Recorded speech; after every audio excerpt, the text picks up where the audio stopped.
What's up everyone? Welcome back again to my YouTube channel. So ngayon pag-usapan natin kung bakit maraming mahihirap. Okay?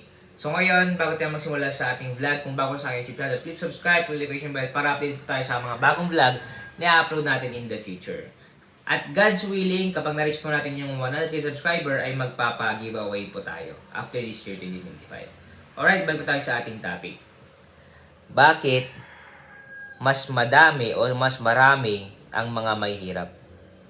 Una sa lahat, kasi hindi sila nagninegosyo. Okay? In general, kapag wala ka pang Panginoon, talagang mahirap ka na. Diba?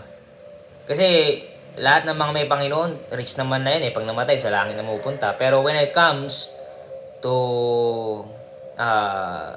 mahihirap, okay?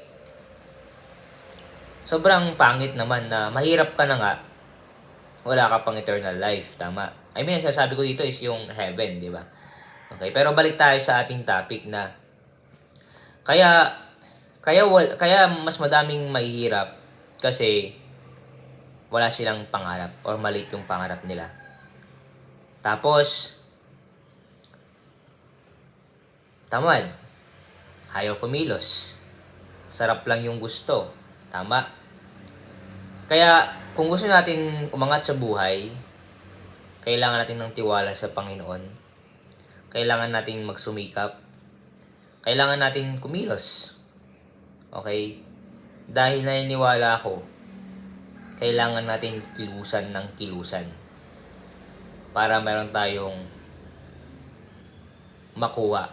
Okay? At umangat tayo sa buhay. Huwag tayong sumama sa madami o madaming mahirap. Alright, so bago tayo matapos sa ating vlog, yun lang muna, okay, as of now. Pero sana nagkaroon kayo ng idea. If you want to buy my book, click yung Facebook page official namin sa description. Message lang po kayo. And ingat-ingat po tayong lahat. Fight, fight, fight! Kaya natin maging mindset yung pagiging rich. God bless.